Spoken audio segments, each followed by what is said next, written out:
Hey everyone, welcome to tonight's Big Brother 25 chat. Oh, hi. It's episode 33 and I wish I was actually awake for it. Yeah, you had a rough go of it.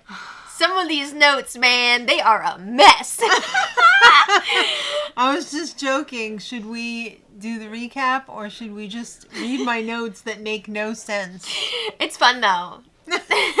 Okay. Alright, well last time we were left on a cliffhanger. Oh my god, did Jag use the veto or not? Did Blue use her veto? Yeah.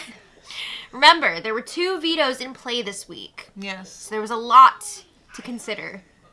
Are you ready for the veto? Meeting. Veto. Meeting. Yeah, we're ready. We were ready on Tuesday. Yeah. And we're still That's ready. for real. So, but first, Sari, take your damn robe off and parade around the house. She had to say hi to everybody. Oh, hi. BB25's favorite superhero, Sari. The rumors. Yes. All right. So once Sari's task was out of the way, it was time to get down to business. Blue goes first because she won her second. Right. I don't know what the reasoning there was. Well, because Jag won the first POV, which had So more he gets meaning last. to it, so he gets last dibs. Last. Yeah. All right, so Blue. Blue. Blue is the veto. So, after she has one too many espresso martinis. How many does were in tonight's episode, courtesy of Blue? Of course I'm going to use the veto myself. Duh. Of course I vote to evict Corey. Duh. Well, anyway, Blue took herself off the block, and the secret HOH, I wonder who Who it could is. that be? I don't know. It's just funny that they have to, keep up the charade when everybody knows that it's Jag. He has literally told everyone. But do the casuals know that? I hope so. It was in the episode. Okay. But yeah, Were they Jag... asleep like me? Maybe. Jag could not announce his own replacement nominees. It had to be the announcer being The announcer man. the new nominee is America. What if he said it like Stefan from SNL? New York's hottest new nominee is America. Yeah. Well, I should do that whenever I have to yawn. Yeah. Okay. Okay. So Might yes, help. America was put up on the block, and I think she might have thought it was not real at first. As a joke. Because there was some discussion leading up to the POV ceremony about some ridiculous plan where, Matt would go up as the first replacement nominee in an attempt for Jag to hide that he is Right. the HOH, because they were thinking, maybe we still try to keep up this whole thing. Charade. Yeah. And then Jag would use his veto to take off Matt, Oh. and then somebody else would go up. So America was kind of thinking, maybe I'm just It's a a joke? placeholder. Yeah. So I believe her speech to Jag was kind of weird. But unfortunately, we didn't get to see it. Right. And because when she was talking to Jag later on, she was like, wow, I'm going to look like a real asshole when everybody hears my speech during the POV ceremony. They're going to think I'm an idiot. Well, we didn't get to see it, so it doesn't matter. But, yeah. Then Jag uses his veto. Right. And it was kind of mean, because I feel like he was trying to make America think maybe he was going to use it on her. Right. But then, of course, he used it on Felicia. So Felicia comes off the block, and the secret HOH strikes again. The secret HOH says, young man, step up with the high school mustache. Corey, I mean, he knew it was coming. He was sitting there all right, here we go. They were totally blindsided. Yeah, they were. Can you believe it? America immediately starts crying. I felt bad. You could tell she was genuinely hurt. Yeah. Because, I mean, America and Corey know that Jag is the invisible HOH. Right. So it's whoa, what's going on here? And, I mean, they totally thought they were working with them. Yeah, well, So, to be fair, America and Corey were planning on targeting Jag and Matt next week, so... And Corey was willing to admit that. America was kind of what the F? But anyway, what do you think about Felicia not buying America's tears? read the room. I think those were 100% genuine. I don't know what she was getting They're at in there. a bona fide showmance. Yeah. Or boner hide showmance. There's plenty of that, but exactly. These house guests had a lot to say about Corey and America personally this week, which was like weird. Yeah. Let them live. But All anyway. Right, so America says F Matt and Jag. Well, she was like F Jag. And F Matt too. Yeah. It did feel a little bit like the Wicked Witch and your little dog too. Yeah. She said this in the diary room, by the way, not to their faces. Well. At first. Yeah. So Corey and Jag are talking, and America freaking busts in. She's like, what the F? And he's like, literally, F you, Jag. Well, that was a different part. Oh, it was? Yeah. This was, Corey wasted no time. He wanted to find out, like, why this happened. Why are we up on the block? We know that you're the HOH. Mm-hmm. And Jag was like, are you guys coming after me? No. Not till next week. Yeah. And then, it comes out that America was sharing some information with Blue, and Blue ratted on her to Matt and Jag. Mm-hmm. So that's why we're here. Mm-hmm. Honestly, I have to agree with what Corey was saying at one point. I really do think that Jag was, like, preparing to make this move in the near future, and he was, like, looking for reasons to do it. And he just found them. He found a reason, right? Yeah. A reason fell into his lap. So he was like, all right, I guess it's go time. I mean, that's valid. Yeah, I can't fault it. I totally get it, for sure, but I don't think he handled it well. All right, so Sari and Felicia just sit back now because they're going to get their popcorn ready and watch everybody fight it out while the old aunties sit back and see what's going on. Yeah, I mean, they've been waiting for these two duos, Matt and Jag and Corey and America, to start going after each other, because for a while it was just one big happy family, whole house alliance, but now Sari and Felicia can just watch it all unfold. They hope. All right, so now it's time for America to tell Jag to literally F off. Yeah, he was I would like to see that. Yeah, he was all, let me know when you want to talk again. And she's like, literally F off. Oh. It not loses, you, Bowie. I know, we love you, Bubby. It loses some of its impact when it's bleeped, but it was pretty epic. What they didn't show was after Jag he felt so disrespected that he had to run up to the have-not room to talk to Corey and be like, control your America woman. just told me to F off and I will not tolerate that level of disrespect. Oh my God, you just put them up on the block. Yeah, Get what over did you it. expect, man? Yeah, it's too much. But anyway. You blindsided. You didn't just put them up on the block. You blindsided them and told everybody else in the house except for them. And talked crap about them for like at least 48 hours straight. Oh! All right, well. Anyway, Blue and America. America's like, I need to figure out what's going on here because clearly Blue has done me dirty. Mm-hmm. And it was so funny because Matt, Blue, Jag, this whole time as they were waiting for America to finally approach them to talk, because she took a little break. She took a little time for herself before she was ready to do that. Spent a lot of time in her comforter tent bed. Yeah. Well, during that time, Matt, Jag, and Blue were all like, oh, when we talk to America, like, we're not going to take any crap from her. We're going to tell her this, that, and that. And then whenever America would talk to them, they were just like, so are we good now? Oh, my God. Blue did say some ridiculous stuff in this conversation, though. America was asking her, like, do you really think that you're going to go to the final 3 with Matt and Jag? Like, do you really think they're going to take you there?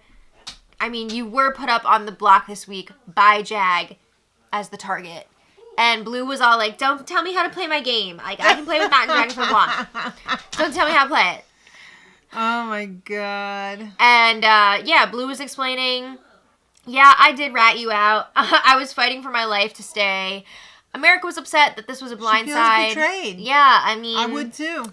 Yeah, because America really was planning on trying to save Blue this week. Mm-hmm. And Blue did this before they even had the POV competition. So America felt not great about that. Yeah. But Blue was all like, my door is still open. I think America's ready to slam that door shut. I think so, too. But anyway, Blue also in the diary room being all like, was this her campaign? Kenny pa. I'm a jury, or not jury vote. I'm a vote. Kitty purr purr? It's kitty purr. Wait. Yeah. Now I can't remember. Kitty purr. I think it's kitty purr. Yeah, but she's like, I can't believe America is not like kissing my ass because I'm a vote this week. Blah blah blah. Stupid. She don't want your nasty ass vote. All right, so Cirie and her super suit strikes again. They were making this pretty rough, pretty challenging on Cirie, I have to say. Cirie had to walk 100 laps around the backyard. But that was right after having to sit in that pool for 2 hours. Said, warm up that coochie.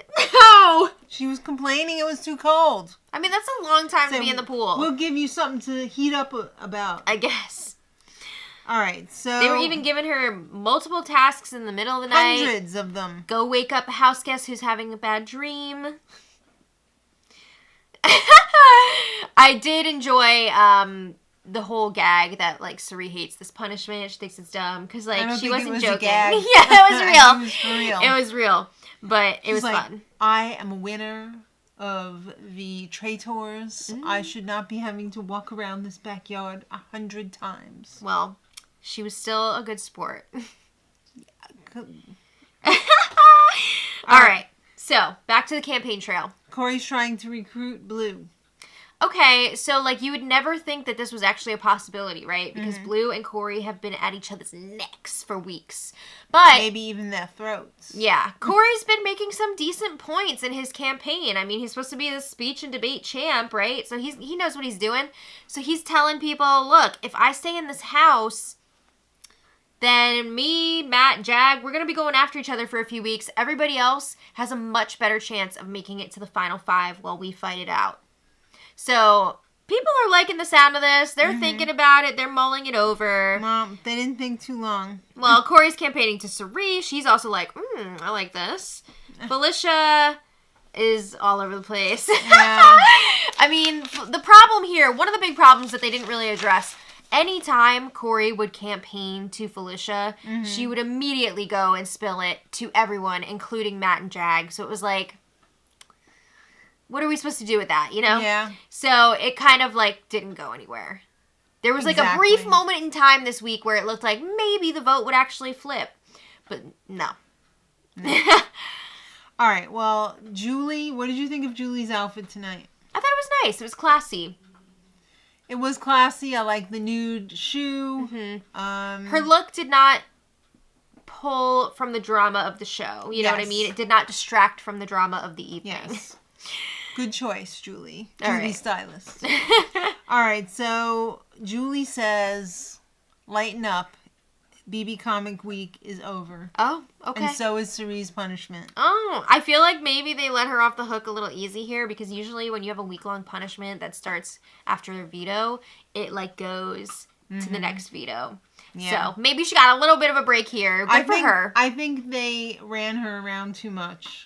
She's probably like, you better freaking cut it out. She's probably like, this is not in my contract. I didn't sign up for this. No. Yeah. All right, so it's time for the nominees to plead. I have to say, Corey in America really kept it light. There were some interesting speeches in here that we don't usually get. Like, I just feel like the tone was so much different than what we usually get. All right, well, Corey said... Stevie, Daddy's coming home soon. That's the Cameron joke. Yeah, because he used to always start his speeches like that. I thought that was pretty funny. Corey calls out Jag as the invisible HOH. I mean, he knows he's going. He's having fun with it. And I appreciated the comedy. All right, and then blah, blah, blah. America goes up. To all the haters... All the Comerica haters. You are the wind beneath our wings. Again, I thought America's speech was also, like, cute and funny. Yeah. She's going after Jat next week. Everybody knows that, right? Duh. Duh, Blue. Yeah, and Corey's my boyfriend. I made him grow a high school mustache. She did have some nice words for him. He can't stop smiling because he finally got some. No! That's right. All right, well, anyway... He said, oh, thank God she's leaving because I need a break. She's leaving? I'm leaving. I need a break. All right. Well, then, it was time for the vote.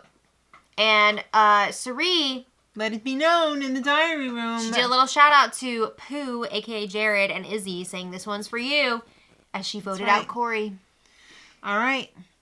So, yes, in fact, it was a 5-0 unanimous vote. Yep. For Corey to be evicted, and there were hugs all around. It was a classy scene. Yes. And then, when it was time to say goodbye to America... This part was not classy. This was hilarious. I'm sorry. America does her washing machine. It was funny.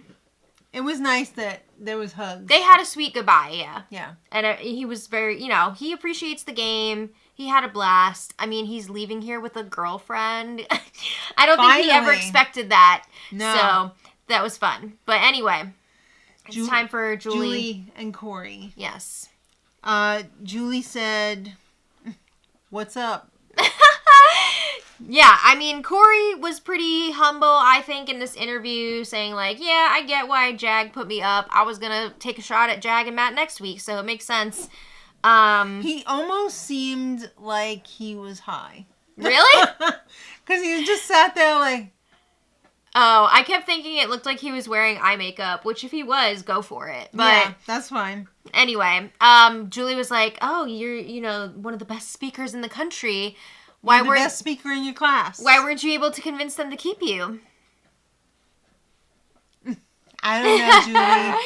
He's got his awards from speech and debate. Yes. No, but he was like, there's just not that many votes up for grabs at this point, you know? He said, look, this isn't America's fault. It's not her fault. She did nothing wrong.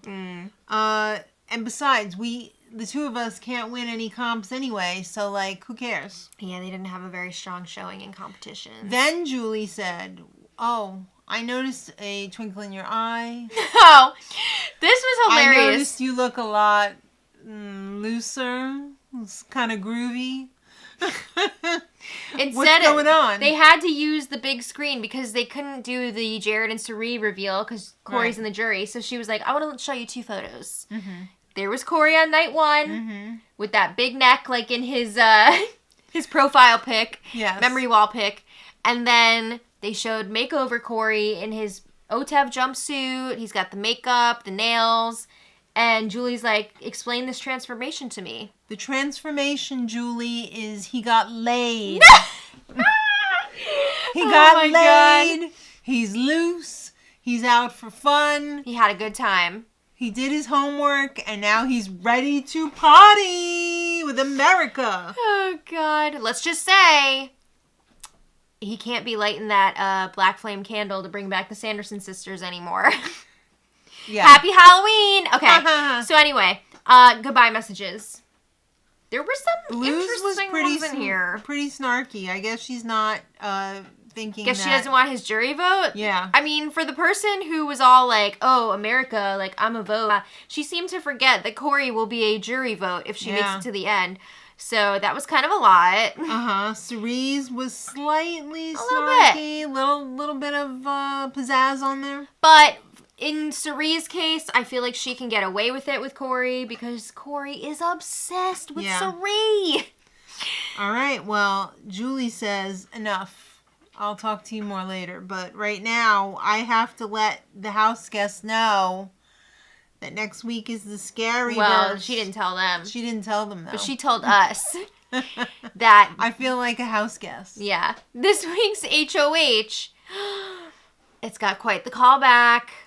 It's Johnny Mac Dentist, Demented Dentist. Yay! Put me in this coffin because I'm dead. Yeah. We ate. No I freaking love Johnny Mac. I'm so excited. I hope that they're going to at least use his voice or something. Johnny Mac is one of 10 of my top favorite house Whoa. guests. He's in my top 10. One of our favorite Johnny Mac memories that we think about every once in a while is when he would like cut up the pizza from, a frozen pizza. Like a surgeon. And he was so precise. Yes. It always makes us laugh. I want that man in my mouth. Ew. As a dentist. That's weird. But anyway, yes, we're very excited for that Johnny Mac appearance, Johnny Mac tie-in. And Julie also lets us know that next Thursday is a double eviction, baby. Oh, baby. But it's real this time. No more zombies. Will we be happy? Probably not. Have we ever been? No. I would have been last time if it actually went through. But it did not, so you were not happy. It doesn't count. Yeah, it doesn't count. Exactly. So, anyway. We're going down to 5. Woo, 7-5. Woo. It's going to be crazy. So, it sure is. Let us know all of your thoughts on this episode in the comments. Thank you all so much for watching. I'm awake now. Yeah, and until next time, much love.